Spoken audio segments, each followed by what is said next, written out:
when you wake up in the morning, go to work, and the first thing you hear is another coworker walking up to you saying, Hey, I know you've been cheating on me with another coworker. the kicker is, you have no idea who these coworkers are. Or whatever, I guess. Hello, everyone.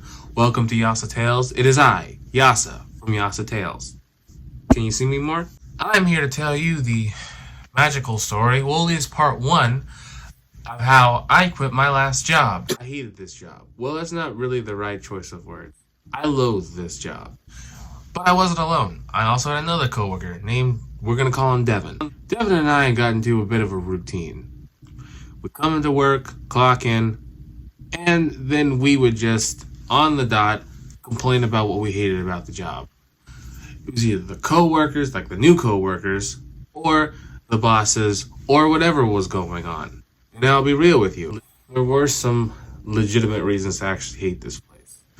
So, for one, we didn't get employee discounts.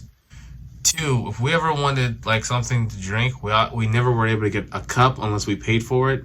So we had to get these little cone cups. You put 2 drops of water in it, take 1 gulp, it's gone. 3 drops of water in it, the whole thing dissolves in its entirety. So me and Devin got into a routine of just constantly complaining about this place. Until one day, I was like, hold on. Have we had this conversation before? Devin was like, What do you mean?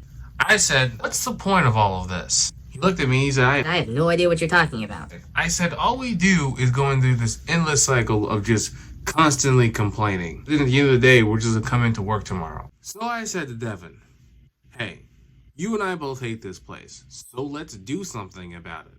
No more games. So I proposed a game.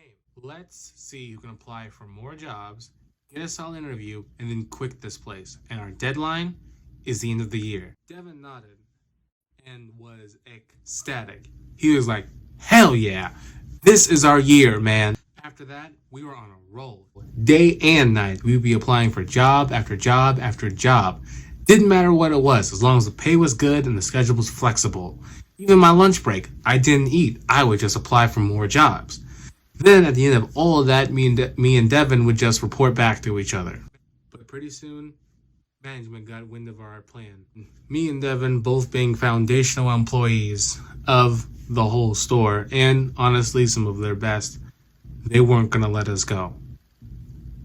Not without a fight. But at this point, we didn't care. We would even go up to the managers and actually tell them and get their opinion on the type of job that we were going to pursue after we quit this job. But if we weren't careful, we would fall for the subtle manipulations that our bosses would plant in our heads, saying things like, hey, do you really think that you should leave right now? The job market's pretty hard. Or, come on, do you really think another job would treat you better than we do? But no matter what, we would still be applying for jobs.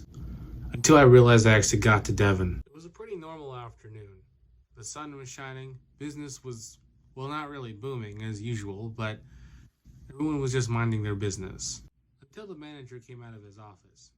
And to be honest with you, we were thinking it was just time to crack jokes. We were about to just run up to the manager, give him a high five, do a little dance, and then we'd just be on our way. But this time was different. He was not joking around.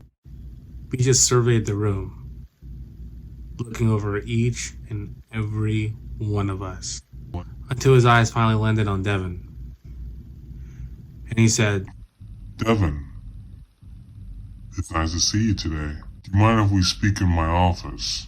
Devin's eyes shot my way. He had this look like he was saying to me, Listen, you're my only salvation from the pits of hell right now. Kill me. But reluctantly, Devin followed the manager back to his office. Devin looked right back at me as if it were for the last time. And then he was gone. And what came out next was honestly a hollowed out husk of a man, filled with nothing but fear and anxiety, as if it looked upon the face of the devil himself. He was practically sweating, and he wouldn't even look me in the eye. And once he realized that he did escape the bowels of hell and unemployment, he finally told me what happened. He told me to stop. Stop what? I asked, trying to calm Devin down. His eyes shot up in my direction. I had never seen such a wild look in a man's eyes. Devin said that the manager expressed his disappointment in him, and said that the nonsense of him planning on leaving needed to end, or else. And honestly, I didn't realize how terrified Devin really was. He grabbed me by my shoulders and he said, Listen, I think we really need to go to plan B. My eyes nearly popped out of their socket. Are you out of your mind? We cannot go to plan B. What choice do we have? What he said next were the ravings of a madman. We need to burn this place to the ground. And the fact that he said it so calmly legitimately scared me. And that's where we're going to cut it, ladies and gentlemen.